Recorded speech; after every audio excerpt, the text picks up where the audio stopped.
Ah, my new help has arrived.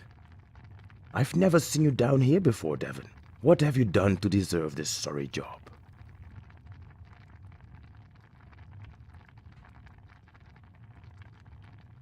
The captain just likes me a lot. Well, he gave you a blue coat and took from you a sailor's life. You are a servant now. A servant at sea, but a servant nonetheless. What does a servant do, you ask me? He cleans and he cooks, of course. But aboard a ship like the Herald, he also has the duty of recreating a little piece of the Protectorate for our dear passengers. Lest they forget they're still part of it. I was told by the captain that I was promoted to steward. Promoted to steward, demoted to servant, same difference. Learn to speak the language of a posh Protectorian, Devan. You are definitely going to need that skill, being a steward and all. No, time to get to business. This here is Daniel, my sous chef, and he has prepared luncheon for the passengers this morning. Hello, Devan. Pleased to meet you. So for your first task, would you be so kind as to serve Lady Tabitha and Senator Morton their grub in the dining saloon?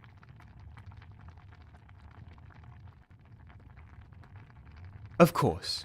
Now wish me luck, Mr. Obertar, and I'll try to make the best of it. Good luck, Devan, and please just call me Undra. Now, remember to return here after you're done, so I can give you your next assignment.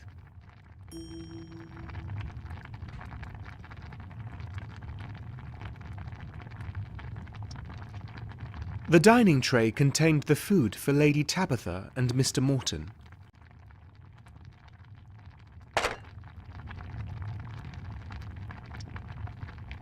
On the counter lay a giant hunk of prosciutto from the province of Italy. Like the people from that province, it's rather salty, but in a delightful way. The few herbs I could find in the galley were often dried and stale. Bruising them with the grinder usually helped to return some of their flavour.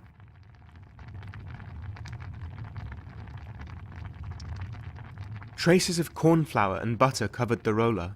The smell of butterscotch betrayed its recent use. Undra had made his special treats again.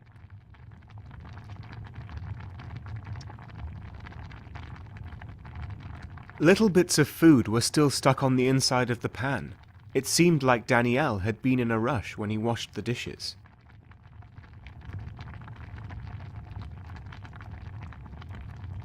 Fresh produce was rare aboard the Herald, but carrots stay good for quite some time when kept high and dry. Alas, the galley did not provide such conditions. The most prominent thing about the galley was its giant stove. 4 burners and 2 ovens, quite lavish for a merchant ship. Potatoes need peeling to get rid of the dirt. Sadly, it wasn't Danielle's favourite job, so sand was a common ingredient in the stew.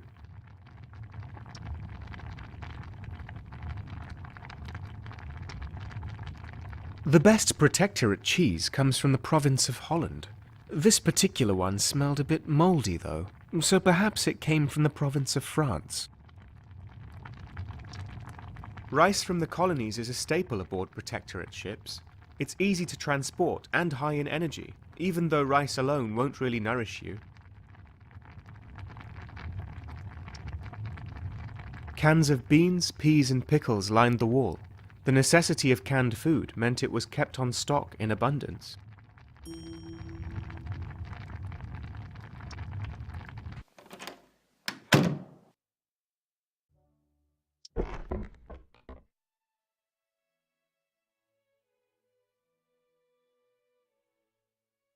How despicable that the captain did not see this coming.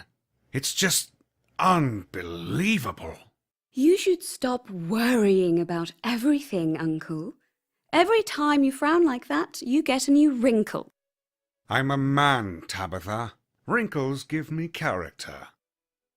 And besides, I can't waste my time on silly things like that.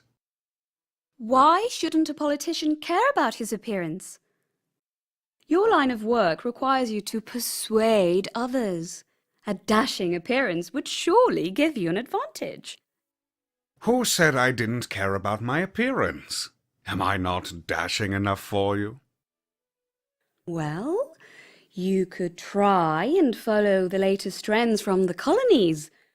Colourful and less stern, more brisk. I represent the Protectorate, my dear, not some exotic roadshow. But what if I wanted to dress myself more like a member of an exotic roadshow? Would that be acceptable? Now don't get any ideas, Tabitha. Your father...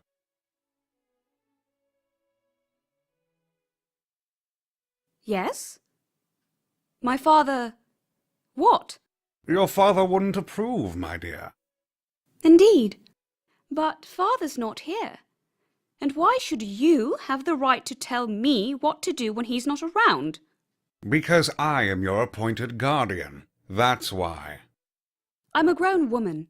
Why would I have need of a chaperone? Times are changing, Uncle. Enough now, dear. Say your prayers and eat before it gets cold.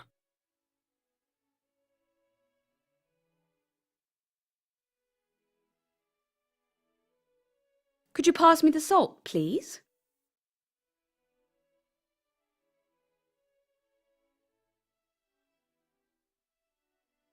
The lady wants salt on her food. Now, Uncle, a little please wouldn't hurt. Please, boy, the salt. You can call me Rensburg, sir. I didn't ask you for your name, boy. Don't keep the lady waiting. I can do it myself. Thank you. Tabitha, let the boy do his job.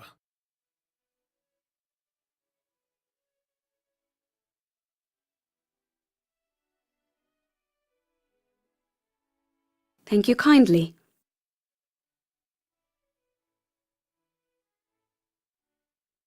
What was that supposed to mean? If I ask you to sprinkle some salt, that's what you should do. Now show me you know how to sprinkle, boy. Give me some salt.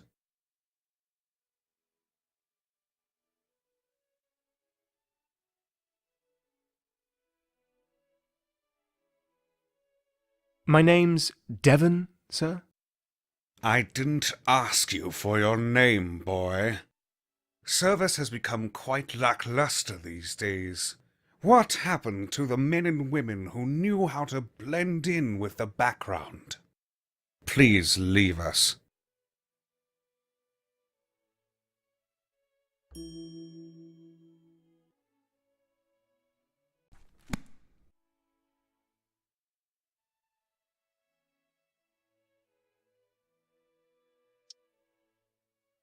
The image depicted a quite handsome man holding a scroll.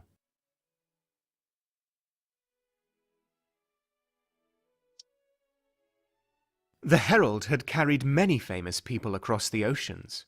The guest book could tell me what company I was in.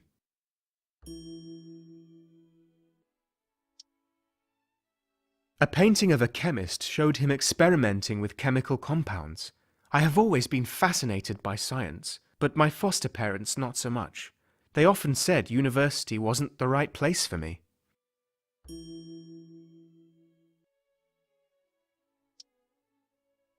The bulky buffet trays used aboard the Herald were difficult to carry when filled to the brim with food. I almost dropped one once. I'll never forget the dance I made across the 'tween deck to retain my balance. Inside the saloon, the second best wines were kept for the Herald's most important passengers. The best wines were in the captain's cabin, of course.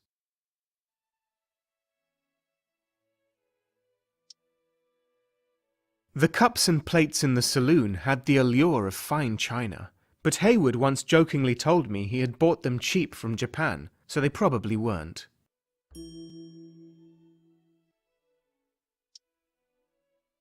There was a painting of a girl in the dining saloon. As cute as the image was, it also made me worry, since I had recently heard rumors about toxins in certain types of makeup.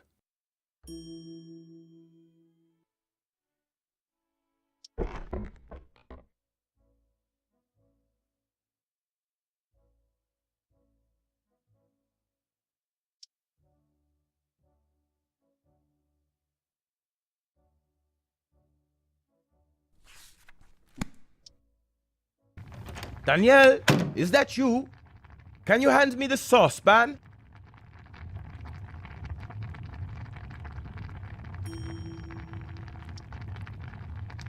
There was a saucepan on the worktop.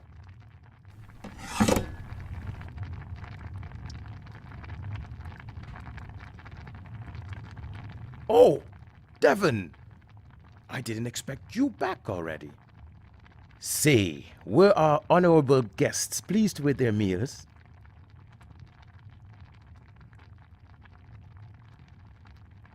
I'm not sure. I didn't stay around long enough to get a good impression. That's good. It means you are quick and efficient. No time to dawdle, though. These meals here need to go to Officer Brunswick and Dr. Garrick. You can find them both in Brunswick's cabin. Oh, and keep an eye out for Daniel, will you? I don't know where he is, but he has a knack for dozing off on the job. Send him back here if you see him.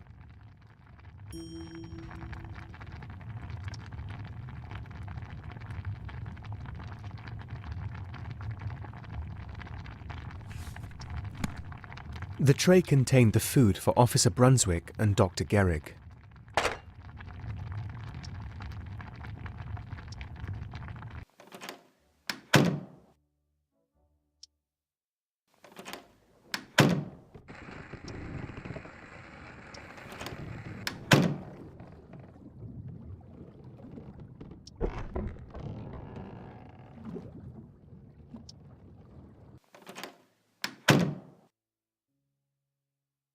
I'm so... Why? Don't break.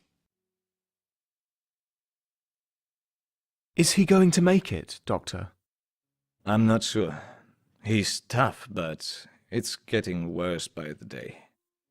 It's a clean wound, but it's hard to say what damage the bullet did when it went through him. I don't have the tools to operate out at sea. Please, no, it's precious. Stop. Shh, don't fight it, Rupert. I have his meal here, Doctor.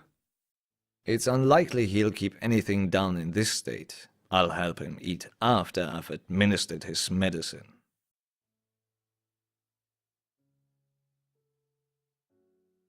Devan? Oh, Devan, is that you? Officer, please, don't push yourself so much. You need to rest. Mr. Rensburg, get me my briefcase. I need... Just tell me how Ian is doing. I'm sorry, sir. After the fight, Ian, he fell overboard. He's gone. So, he did it after all? You knew? Rupert, how... why? I didn't know, but I feared. Devan is in the pocket of my coat.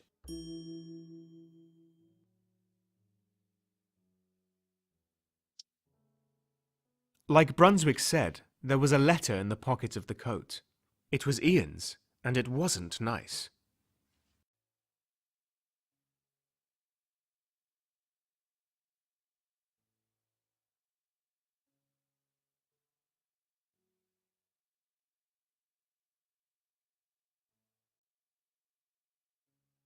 See, it's all my fault.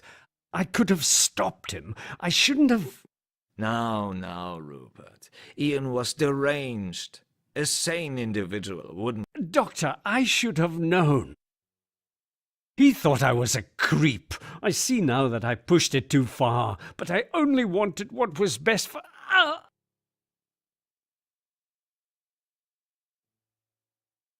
Calm down.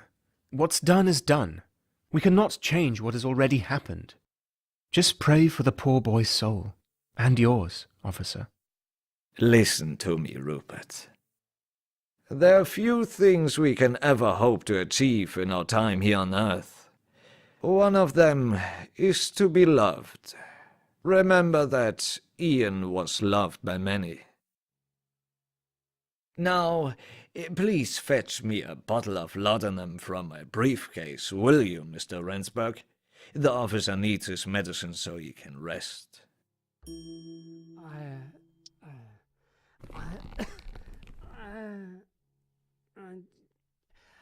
Several bottles with various pills and ointments were in the side pocket of the bag. There was a bandage in the bag. There was only one bottle of laudanum left in Gehrig's bag, and even that was half empty.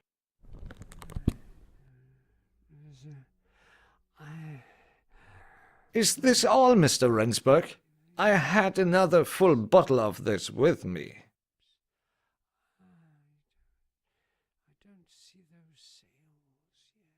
Are you really sure you had more? I'm almost 100% positive. I always take a few extra bottles with me on a long journey. Laudanum is a very common mixture of opium and alcohol. It's used for quite a few ailments. I can't have used them all up already. Opium and alcohol? Sounds like a strong combination. Do you think someone robbed you to have a fun time? I wouldn't be surprised. Some people are quite fond of its effect.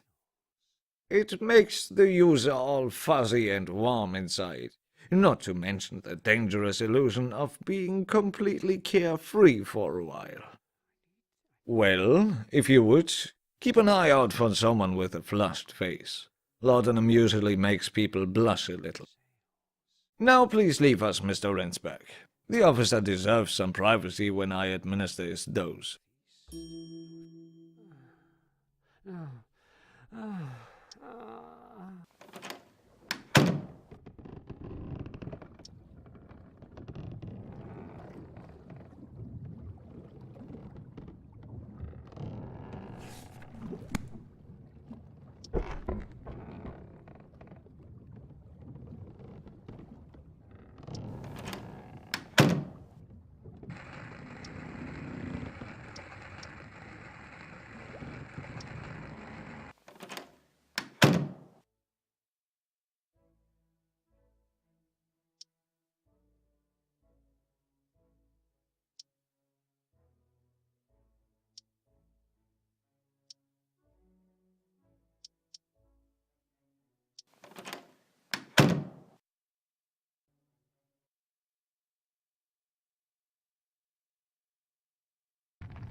Ah, Devan, you're right on time to help Danielle with dinner for the crew. Are you a good cook? As if anybody can make a decent meal in this kitchen. Golly, Danielle. You are on a ship, remember? Really? I almost forgot. I was wondering where all the water came from.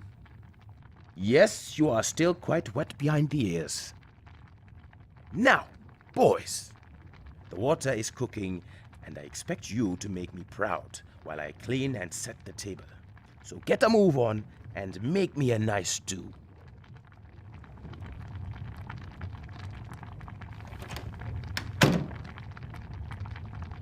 So, Devan, ready to learn how to work miracles?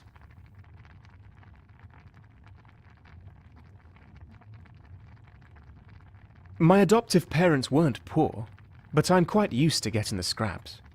Well, it's less than scraps that we have to deal with here. I saw a few sacks of rice, a bag of potatoes, and a pot of barley. There's also some dried meat and fish on the hooks. And maybe we can do something with those old carrots. They are getting moldy.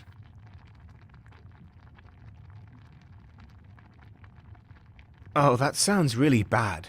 No wonder we're getting the same plain dishes every day. It's not just bad. It's horrible. Where I come from, it's a crime to prepare dinner without a single piece of fresh produce. That's ridiculous. Food is food. Not to my people. Unlike most protectorians, we actually care about what we put into our bodies. Why do you talk about the Protectorate like that? Aren't you a Protectorian yourself? It's a long story, and I'd rather not tell. I understand if it's a sensitive issue. I promise I won't tell anyone else.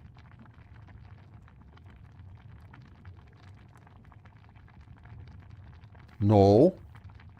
Well, yes, but I'd really rather not talk about it. Oh, right. We need a good hearty base for our stew. Could you find me either a bunch of potatoes or a pound of barley? No rice, please. I really hate rice. It was a sack of potatoes.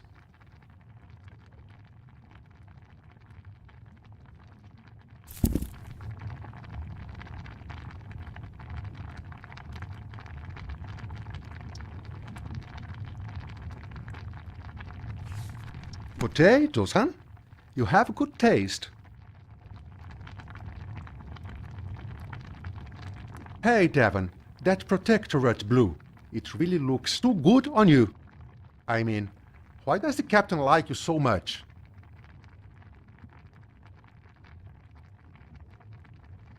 I don't really know. Do you think he does? Well, obviously, but I have heard about what happened with Ian up on deck. I just never expected the captain to reward you for that. I didn't expect it either, but I'm not going to look a gift horse in the mouth. I'm convinced that it was just a convenience, Devan. The captain must believe that having a steward to preserve some form of etiquette will help keep Morton at bay. Why would the captain be afraid of Mr. Morton? Afraid? I don't think so. Our captain just plays along with Morton's game. He moved a pawn, and that pawn is you. Remember that the senator is a powerful man, Devan. I heard he's the brother-in-law of Jonathan Vesey, the regent of the Eastern Colonies. Even though I don't really like Protectorate officials, it is in our best interest to keep him happy. Now, will you please get me some fish or meat for this stew?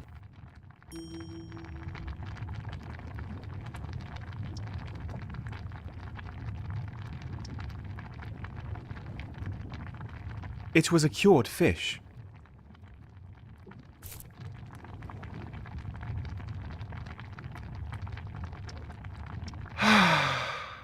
The salt smell of cured fish.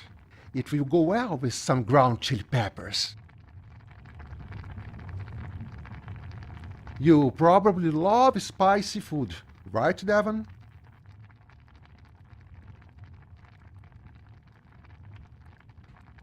Even a dash of pepper freshens up most bland Protectorate-made dishes. Good chili peppers do wonders. Well, it's a shame then that we don't have any aboard the HLV Herald. They would have made this dish a lot more edible.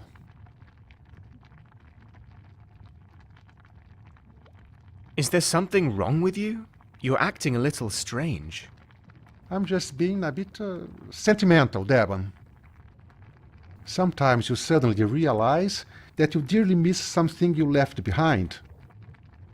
It can be as small as the taste of a tomato salsa prepared with fresh Malagueta peppers. But sometimes it's about other, more significant things. I think I understand what you're going through. It must be hard to be at sea, always far away from your family. The peppers grew in my garden, Devan. Every day of summer, a girl I knew would pick the ripe ones at noon, and I would watch her while she did. She stole your peppers? Why didn't you stop her? She didn't steal them, Devan. It was her job to do that. like it was mine, to watch her. Charlize was the property of my father's estate. But there, in that garden, she was free, Devan, singing a song while she picked the malaguetas one by one. When we were together, I completely forgot why I was there and what she really was. A slave girl, forbidden fruit. What happened next? I became reckless. After numerous hot-blooded encounters behind a particularly beautiful pepper plant, I one day dared to brag about my exploits to my friends. When father found out, he said I had besmirched our family name, and worse, that of my fiancée. I felt ashamed. I never dared to face Charlize again. You had a fiancé? No, I got a fiancée handed to me. I could never love a woman like her, the wretched monster that she is. When the rumors finally reached the ears of my betrothed, her parents made sure Charlize disappeared. I couldn't do anything to stop them. I was asleep when they stormed the senzala, took Charlize out of her bed, and hanged her from a tree in our garden. I never had a chance to apologize.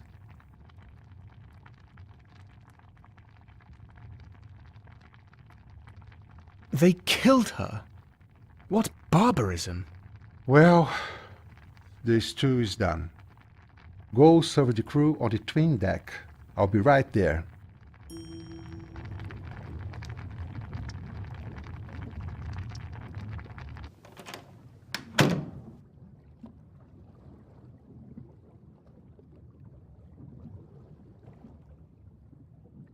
So, what you cooked up for us tonight, Undra? Another disappointment? You alone bring enough of that to the table, Caleb. Besides, I wasn't the one cooking tonight.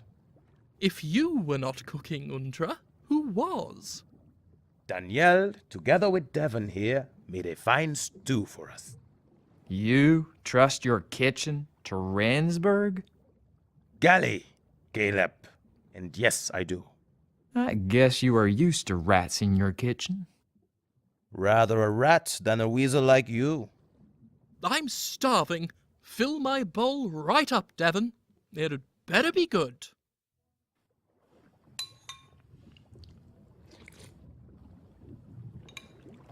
Ah, fish again. My guess the tater should make it kinda edible. You should taste it, Bosun. It's quite an exotic mix of things. I like it. Whose recipe is this anyway? I picked the ingredients, so you could say it is my recipe. Well, I think you did great for a first time, Devan. Hey, I made the broth and stirred the pot. Don't pretend that's not important. I knew we were missing someone. What are you sneaking around the deck for all the time? You were back there? Did you hear any strange sounds? I heard some eerie noises last night from the direction of the cargo hold. What are you talking about, Rob? The cargo hold is locked while we're at sea. No one can enter till we make port. But Bosun, I've heard it as well. Ludlow? Where did... It was just a few nights back. I was walking to my cabin, and suddenly the air around me went icy cold. Then, out of nowhere, comes this ghostly tune, mesmerizing me as I walk across the tween deck. Before I know it, darkness creeps over me. The next thing I remember was waking up in the crow's nest at 3 in the morning. When I heard it, I could swear there was singing too. We're all doomed, Bosun. Don't go towards the sound when you hear it. It's really dangerous. I've heard terrible stories of sirens trying to lure men into their arms. Before you know it, you're locked in an embrace with a hideous woman with razor-sharp teeth and a pale, dead face. Well, that's good to know, right, Caleb? Even you might have a chance with this girl. Bah, I don't need no woman. Women only bring bad luck to sailors like us. Like us? You and I are not in any way alike, Caleb. I wasn't talking about you, hash slinger. Since when are you a sailor? Hold your tongue, snake. Your And mother here we didn't go teach you to show again. some respect to your superiors? You, my superior? I think not. I own you, Andra. You and the likes of you are in my pocket. I warn you, Caleb, don't push me. I take back Why do they always have to fight? It's because they're both idiots, Devan. Officer, why are you here anyway? Are you not eating with the captain tonight? With the senator as his guest, I'm afraid I will have to eat on my own for a while. But now I need to speak with Devan. In private.